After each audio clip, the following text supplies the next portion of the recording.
आई सभे हम भोजपुरी गायक Rakesh Tiwari music world company से एगो भोजपुरी गजल आप सब सुनी, जेकर लेखक स्वर्गीय चांद मोहम्मद चांद जी बानी, बिट्टू विद्यार्थी जी बानी। और यह गजल में हमार संगत दे रहल बाने हमार बड़ भाई बेंजो पर कमाल भाई, ढोलक पर छोटू भैया, जोड़ी पर सुजीत भाई, आ तबला पर हमार विजय भाई, पैड पर परमजीत भाई, आ कीबोर्ड पर विकास भाई। आए आवाज के खूबसूरत बना रहल बानी MM स्टूडियो गोरखपुर मुन्ना मिश्रा भैया। आ प्यार दुलार आशीर्वाद भूपेश चौबे जी के बा। देखी आप सबके बीच एगो भोजपुरी गजल। रही ना रूप जब तोहरा गुमान का करबू, खत्म हो जाई कुल किस्सा बयान का करबू। गठरिया लूट जब जाई अरे जियान का करबू। लगा के दाग दहिया में बखान का करबू। कोनो दिनवा शिकार हो जईबू, कोनो दिनवा शिकार हो जईबू।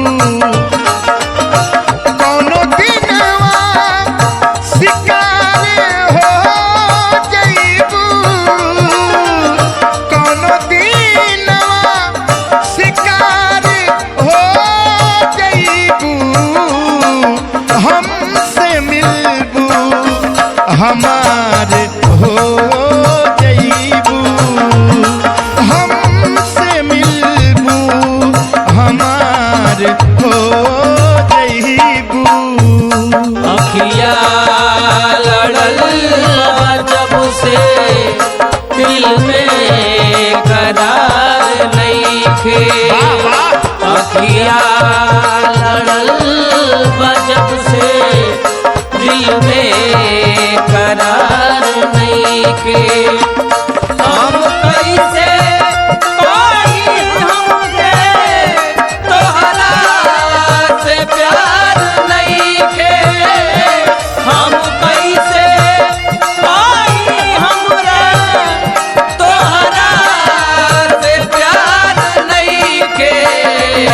अखिया लड़ल जब से दिल में करार नइखे। हमार हो जईबू, हमसे मिलबू हमार हो जईबू। मारी ठोकर जमाना जब तोहका,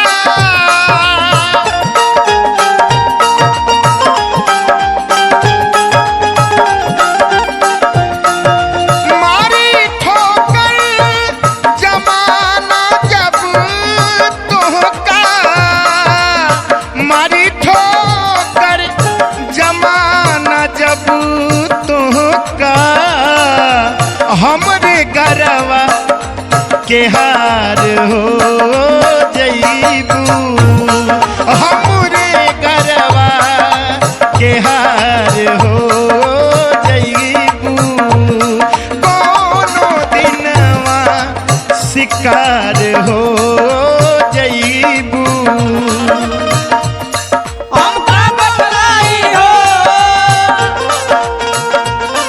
तोहका समझाई हो।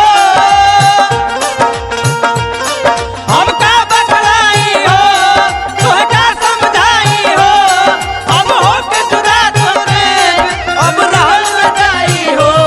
चाँद जैसन हो, चाँद जैसन चेहरा तोहार दिल हमार ले गई। चाँद जैसन चेहरा तोहार दिल हमार ले गई। हमसे मिलबू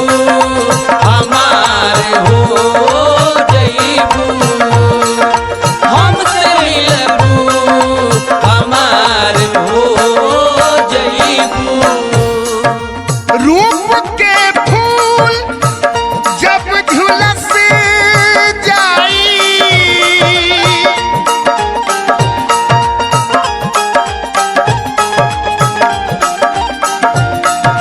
रूप के फूल जब झुलस जाई, रूप के फूल जब झुलस जाई, चांद नदिया के पार हो जईबू, चांद नदिया के पार हो जईबू, हमसे